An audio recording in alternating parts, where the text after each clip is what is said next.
Theophilus, so that you may know the certainty of the things you have been taught. Luke chapter 1, verses 3 and 4. You have to understand that people in the first century valued eyewitness testimony.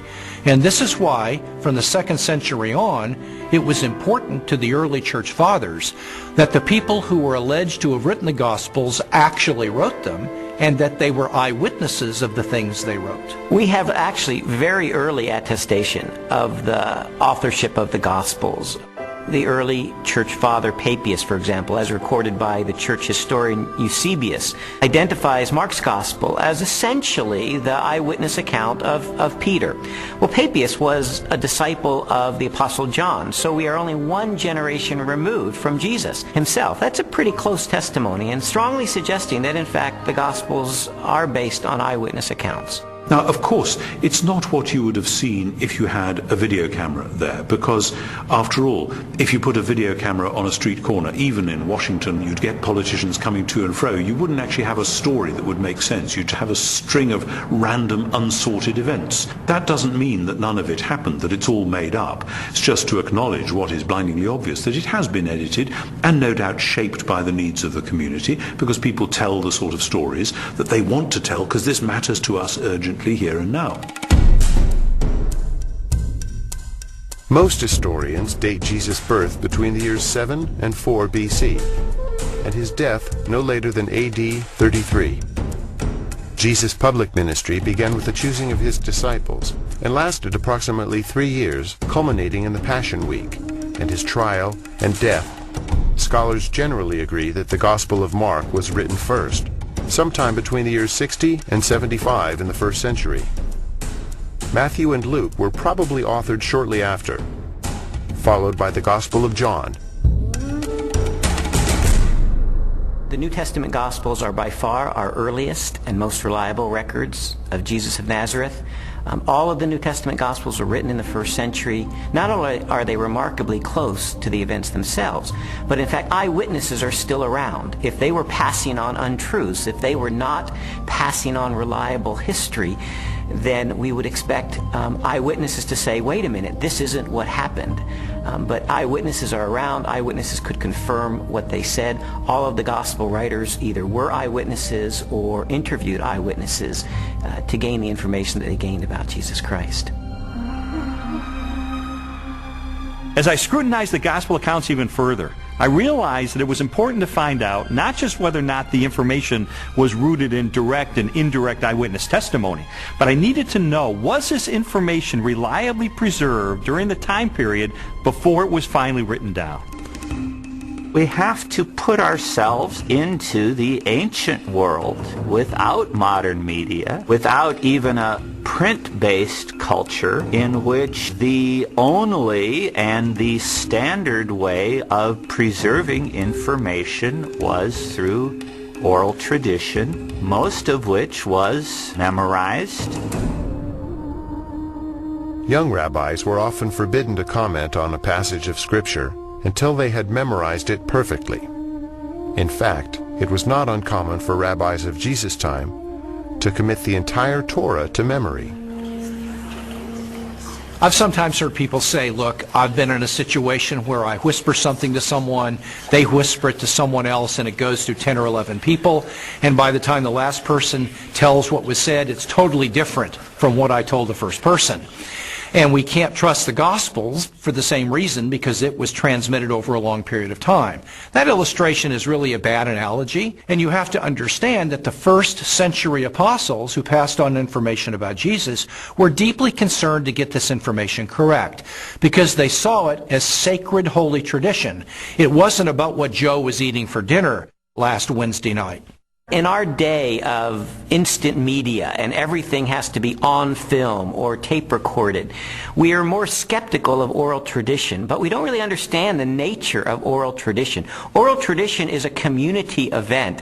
A story is passed down by individuals within that community. Well, if they get it wrong, you've got an entire community that's going to correct them. So it is self-correcting all the way. These stories were passed on reliably because they were passed on by the community of disciples. In fact, we now have scholarly studies that have been done of oral cultures, and we know that through several generations, oral tradition can be preserved and passed on without changing a thing.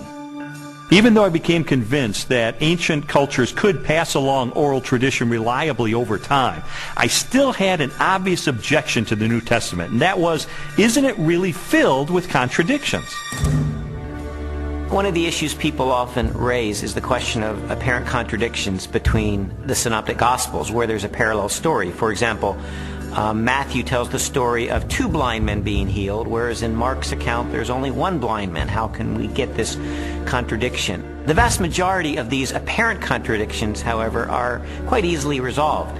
Mark describes only one of the 2 blind men, the one who is most prominent, obviously, or perhaps even the one who became a disciple of Jesus and became prominent in the later church. So most of these apparent contradictions are quite easily resolved.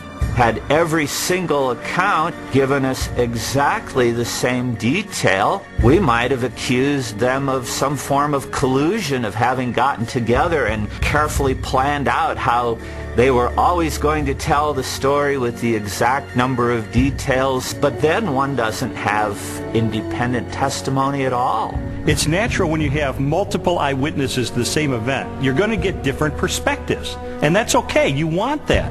What you're looking for is a core to the testimony that's the same, that's consistent, even though there may be some variation in the incidental details. If you're in a court of law and you have multiple witnesses come in and testify to the exact same thing, the first objection that's brought up is to say collusion. They got together. They orchestrated their testimony, and their credibility is shot. The earliest known copies of the Gospels were written on sheets of papyrus and scrolls made of animal skins. They are among the oldest existing manuscripts of antiquity. The Codex Sinaiticus was authored between AD 330 and 350. It contains almost all of the New Testament and a significant portion of the Old, while the Codex Vaticanus from the same era is a nearly complete Greek copy of the entire Bible. A papyrus fragment from the 18th chapter of John dates to AD 125, less than a single generation after the Gospel was originally written.